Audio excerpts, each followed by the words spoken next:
Hi guys, and welcome back to my channel. For those of you who have never seen my face before, my name is Imogen and I am in my third year, my final year of university at the London School of Economics, where I study geography with German. Recently, I've been filming quite a lot of days in my life at university, sharing what it's like to study in London, but they've become a little bit repetitive because most of my days do look quite similar. So I've decided today, I haven't done a sit-down video in a while, to do a little catch-up Q&A, answer some of your questions because I tend to get the same ones over and over again in the comments section. With that in mind, I asked some questions over on my Instagram from you guys and you sent in tons. We will jump right in with the first one, which is how hard is German? How's your German progress going? So because for German I only have classes and I don't have lectures, all of my teaching is done by one person, and so we have been quite badly affected by the strikes just because he has been on strike, and also all the strike days seem to have fallen on when I was supposed to have German, which means for this term, I've only probably had 50% of my classes that I should have had.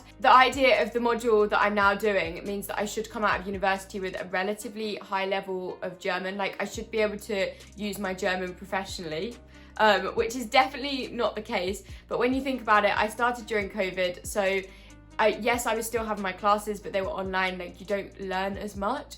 And then we've been hit badly by strikes. Like, university has not been, I mean, this stands for all of my courses, but university hasn't been like plain sailing. There are reasons why I haven't progressed as much as I should have in German. It's kind of hard to quantify because when you do German as an A-level, you tend to be studying texts and things, whereas the German that we do is very much applied to the real world. My German is definitely better than I think if I had done an A-level, but I wouldn't say it's maybe at the level where I could go into a German company tomorrow and be able to fit in and understand everything. The next question is, what is the quality of food like in catered halls, especially Bankside? The quality of food in all of the catered halls is basically the same because across all of the, well, I say in all of the halls. I'm talking about the 4 main undergraduate halls, so Rosebery, Passfield, Carl Saunders and Bankside, because they have the same menu. If I had to quantify it, I would say I'd give catered food a solid 7 out of 10, because coming home to a hot meal is worth it, let me tell you. Having now had to cook for myself this year, I miss it. Also, if you're interested in seeing specifically what you get at catered halls, go and look at some of my vlogs from last year, because I lived in a catered hall last year and also in first year, and that will give you a bit of an idea. The next 3 questions were all about exams, so it's how to prepare for your LSE exams, how to prepare for your GCSEs or your A-level exams, and what was one thing I wish I knew before my first year exams. So first of all, I've never had an in-person geography exam at LSE. I should have done it in first year, and I also should have done in second year, but because of COVID, we managed to persuade them in second year to let us do it online, and in first year there wasn't a choice, that we had to do it online because we weren't allowed to come in for our exams. Which means because I've had 24 hours as the minimum for any one of my exams, the way I've been studying has been very different to if I was sat in a room in person, closed book, because obviously I have access to all of my notes. However, I guess I can give general exam tips and things that I'm using at the moment, because at the moment I have quite a lot of deadlines coming up, and I would say for me, I'm working quite hard. Probably not on a scale with some other people at LSE, but things that really help me, I need to go and study outside of the house. So I go to the library.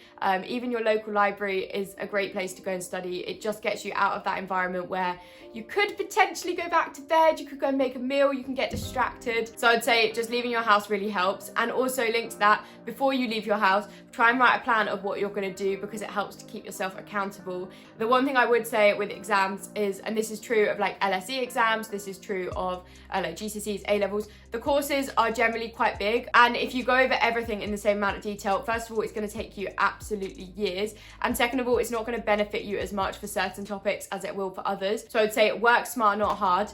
Look, and this is really difficult to do, but like look at your syllabus and work out where you're weakest and focus on those areas. And the reason I say this is difficult to do is because it's uncomfortable. Like, you don't want to do the stuff that requires more work, you don't want to do the stuff that you find difficult, but that's where you're going to gain the most from that revision time. I think that would be what I wish I'd known before my first year exams, because I spent a lot of time going over content that I already understood quite well.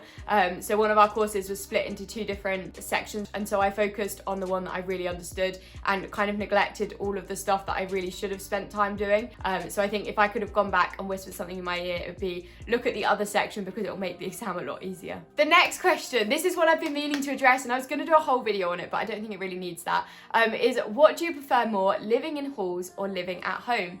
So in my first 2 years, I lived in accommodation, I lived in halls up in London, and this year I actually decided to move home because I live within commutable distance. I mean, arguably within commutable distance. It does take me a while to get to uni. And the way the London property market has gone this year, rents are extortionate. So the only way that I would want to afford London, because I think it's important to distinguish between being able to afford London. Like, I could go out and I could spend a lot of money on rent this year. I do have that option available to me, but I just didn't see the benefit of that. So the only way that I would want to afford London is living in the halls. And I just thought in my final year, obviously I want to do well, and I have a kind of unconventional lifestyle where I go to bed quite early for a uni student and then I'll wake up really early. It just doesn't really work being in a noisy hall where like you're being woken up at 3 in the morning or whatever. And I remember vividly last year before my German exam, the night before my German exam, some students came back drunk and set off the fire alarm, and I was stood outside in the freezing cold at 3 in the morning thinking, this is not the ideal way to spend the night before my exam.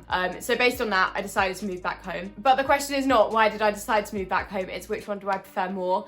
I think they're very different. I can see benefits of both. Obviously the 2-hour commute, so it takes me 2 hours to get from home to like uni, door to door, and then obviously I do that back again all in the same day. So I spend 4 hours a day commuting on the days that I'm in.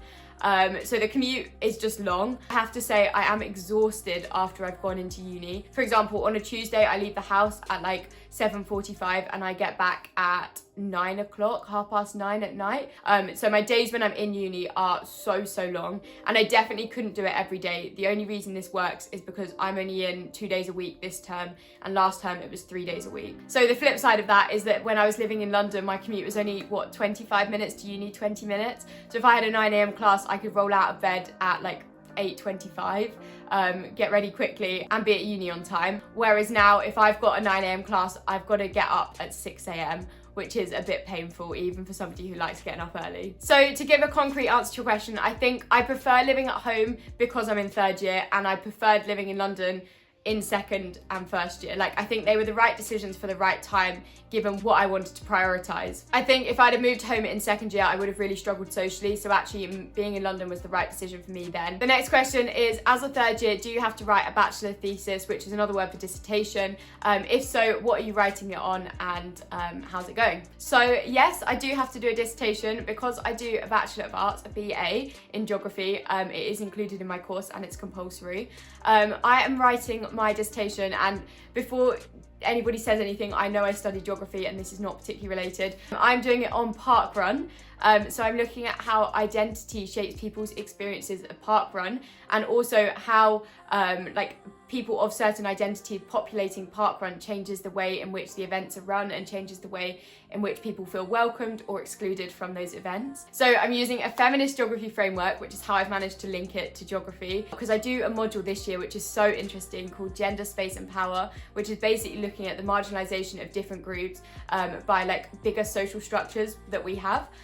So like the patriarchy, capitalism, and looking at the academic discourse behind feminism. And so I'm basically taking what I've learned in this course and like the way I've learned to analyze different things and applying it to parkrun, and to that as a like space, both like a social space in terms of like your interactions when you're at parkrun, and in terms of the physical space of like the park. There's a whole thing about running geographies and like a contestation of physical space that's inherent in that, like whose pavements are these, whose space is this to run in, is this a space for running, or like should priority be given to other people? And there's a lot of complicated dynamics in terms of who feels like they belong in certain spaces. At the moment, there's still like, I'm lacking a little bit of structure in my dissertation, which you can probably tell from the fact that that was my synopsis. I have done my introduction-ish, I've done my literature review-ish. When I say ish, I've got words on a piece of paper, but I need to edit them. Like, I'm not 100% happy with them.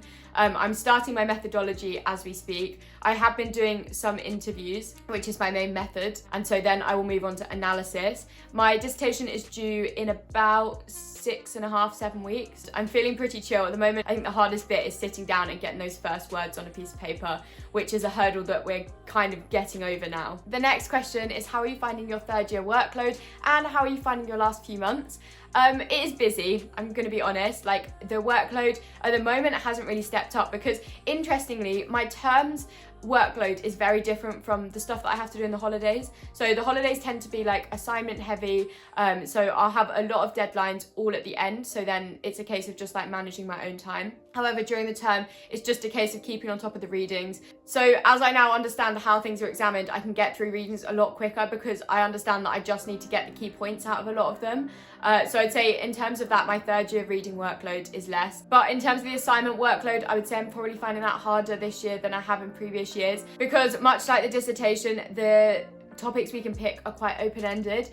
So for 3 out of 4 of my modules that I've done this year, we haven't had a question. We're just allowed to pick whatever topic we want within the course, and then we can pick whatever case study we want in the world, and we just have to link it to either one or more of the topics in the course, which sounds amazing, but actually it's quite stressful picking your own topic, because if you pick one that's too narrow or one that's too broad, it ends up being quite difficult to write that essay. And unlike when you have a question, you can't bounce ideas off each other, you can't discuss the topic with other people because you're all doing different things. The next question is, what will you miss most about LSE? This is a difficult one. One thing that I'll miss about uni, and this is not LSE specific, but just about like leaving university, is being tied to something. Like, I had this realization the other day that my student ID is not going to be valid after this year, and just like the pure concept of like, after 18 years in education, I'm not going to be a student, or I'm not going to be about to go to university anymore like I was in my gap year. It just feels very, very real and strange and a bit scary. But in terms of what I'll miss specifically about LSE, I think it's just like the fact that there's so much going on, like there's so many different things that you can get involved in, and like as a uni student it's expected that you do things outside of your degree, so it's very normal for you to, I don't know, go to spin class or like join a society, whereas when you go into the real world you can quite happily go to work and back again and nobody would question you for it. Like, it's not as normalized to have hobbies, I guess, and like you really have to make an effort to go out and meet new people and make new friends and join new, I don't know, clubs, societies, I don't know what they even call them after uni. Oh, I know, and I'll definitely miss the flexibility of like my timetable, because yes, okay, I've got to go to my uni classes and my uni lectures, but they're on 2 days of the week. Like, I have 5 days free in the week. When I go into the real world and I get a real job, who knows when that's going to be, but we'll talk about that in a minute, I'm going to have to work more than 2 days a week. And that little segue brings me nicely onto post-uni plans. So the first question is, what are you doing this summer? My summer plans are a little bit up in the air. I have some commitments at home, which means that I'm going to be tied to the UK for some of the summer, so I'm not going to be travelling like for months and months on end. I have a summer job, hopefully, potentially lined up for July time, which I'm quite excited about. Once that's all confirmed, I will talk a little bit more probably about what I'm doing with that. Summer plans are very much a post-exam problem. My exams are due to finish in May time, I think mid-May. So after that, I think I'm just gonna like blitz through, plan out the rest of the summer and then get on with it. Because I just don't see the point in planning loads of stuff now when it's 2-3 months down the line. Like, stuff might change, things might come up. People might move about and be like, oh, do you want to come visit me? And I don't want to have to turn that down because I planned everything within an inch of its life. And of course, my most asked question at the moment is, what are your post-uni plans? What are your plans for next year? Are you doing a master's? At the moment, I am not doing a master's. I have not applied for any. I've not applied for a single grad job either. My plan for next year is to have another gap year. And the next question is, what are you doing on your gap year? Which I get asked by everybody. And again, no idea. I'm having a gap year with no idea, and I think that's so okay. Exactly the same as I've just said with the summer plans. I'll plan it later on. There's no rush for me to plan it right now. There are a few things that I'm considering doing. I'd really like to go back and do workaway again, which was where you travel and you work in exchange for your accommodation and food, because it just keeps traveling quite cheap. And I think the experiences you get through doing something like that are quite different from what you get from just jumping from one place to another. You get more integrated in one place, which I really like. So yeah, I'm considering doing workaway. Maddie and I have talked about a potential challenge that we want to do, an international challenge, which would be like a fitness challenge, but also traveling. So that's like a combination of two of our favorite things. So that would be really cool if we managed to pull that off. But other than that, no idea. I have saved up over the last 3 years. I've obviously had quite a few part-time jobs. I did a few videos about this last year. So I've been saving all of that money so that when I finished university, I can afford to have a year out and just go and do things that I want to do. Because I also don't think there's any harm in being honest with you and saying, I don't really know what I want to do in the future. I think if I had a set career in mind, I'd be less inclined to go and do a gap year because I just want to get on with it. But like, I don't have anything that I'm like, oh my gosh, that's exactly what I want to do right now. But I know that I was also a bit like this just before my first gap year. So I left school and I'd got a place at university for a course that I wasn't 100% set on. I was like, I could go and do it, but I'm not like 100% all in, you know? And during the course of my gap year, I realised that I wanted to be close to home. So I wanted to be based in London. And I realised that I wanted to study geography because some of the stuff I was hearing in the conversations I was having when I was out in Germany were a lot about current affairs. And I realised that the course at LSE gave me an opportunity to kind of study that. And I realised that I wanted to study German because I'd really enjoyed my time in Germany. And so that's how I then kind of determined the next 3 years of my life, was through reflecting on what I'd enjoyed on my gap year, even just like in the first 2 months of my gap year, and realising what was important to me. And so I'm hoping, fingers crossed, I'll go on my gap year this year. I'll go out, I don't know, do some cool workaway placement, realise that I absolutely love, I honestly have no idea what it's going to be. Realise I absolutely love doing something, whether it's like organising people or something, or using certain skills that I have, and then I'll be able to find a job that fits that but also like interests me. This is all very in an ideal world. I realise like grad jobs and like getting a job post-uni is not as easy as I'm making it sound. But I'm hoping that having a gap year will not only give me more skills and experience, which can only be a good thing, but it will also help me work out what I want to do. The next few questions are all about training. So the first one, which I always get, is how do you balance work, travel, uni, and training? It's a bit of a difficult balance. I plan a lot. So on a Sunday every week, I will plan out my training for the whole week around my other plans. I think reducing the friction between other commitments and training makes it a lot easier, because if you've planned badly so that you've got like a huge training day on a really, really busy day, you're more likely to skip the session, and obviously then that's not great, because you need to be hitting certain things every week. I have goals of what I should be hitting every single week so that I then will make it to like whatever the next challenge is on time and trained and ready. At the moment, this is the London Marathon. So for example, I would not plan a long run on a really busy day at uni because I just won't do it, and then I'll miss the long run for the week, and then I'm out of sync with my training plan for the London Marathon. And someone asked, how am I? So I thought I'd put that in here because I think busy would be the best word to describe it. Like, it's keeping me busy, all of this stuff, uni, training, figuring out the future, but I'm good. I feel okay at the moment. None of this stuff has pushed me over the edge just yet. Maybe ask me in 3 more weeks when I'm in the middle of deadline season. The answer might be a bit different, but right now, things are okay. The next question is, how do you mix training for a triathlon? What is your split of all the different sports? My split with training changes each term because it works around my uni schedule. So for example, if I'm like last term, I was in London on a Monday, so I used to do a specific class at the gym, but now I don't go into London on a Monday, I don't do that. But I think this question is, what is your current split? So on a Monday, I tend to swim. On a Tuesday, I'm sometimes spin, although I normally miss that session. So I'll take back everything that I was saying about making sure that you don't miss sessions. On a Tuesday, I do spin, and then in the evening, I have a run club that I do in London. I go to Gymshark, or if I'm at home, because sometimes I'm not always in London when there's strikes, there's triathlon training, swim training that I can go to. On a Wednesday, I do my big day for the week. So before I broke my wrist recently, I was using this for a long cycle, and sometimes a cycle and then a run. So that's called a brick training session. But at the moment, I'm using that for a tempo or speed work marathon training run.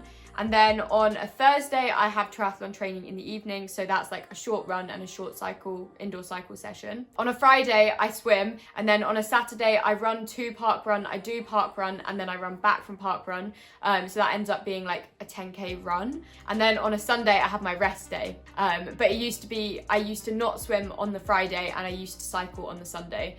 So that's had to change again because of my wrist. The next question was submitted before I said that I was doing the marathon, but the question is, what is your goal distance or goal race for this year? So obviously the big goal at the moment is the marathon. And then after that, I'd like to do a standard distance triathlon. Pre-broken wrist, the big goal for this year was a half Ironman triathlon, but I don't know if that's going to be feasible still. So I would like to do it, but I'm gonna be a bit more flexible with whether that one happens or not. I've got a couple more races coming up. So in, I think, a week and a half, that's quite soon, I've got a 20-mile race, and then in 2.5 weeks I've got another half marathon, but I'm not going to be racing that because it's part of my marathon training.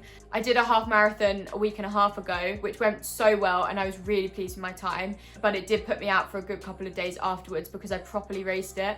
And so I've got another one in 2.5 weeks, but I can't really afford to push as much as I did because it then wiped me out for 3 days, and obviously I've got the marathon to train for. And with that, I think we will end the questions and we'll end my waffling because I've been chatting for ages today. If you've made it this far, I'm going to be impressed, but give it a big thumbs up if you've enjoyed this video. As ever, subscribe to my channel down below to see what I end up doing in my gap year with no idea. If you ever have any more questions for me, then don't hesitate to put them in the comments down below and I will always get back to you. But for now, have a lovely day wherever you are in the world, and I will see you next time with a new video. Bye!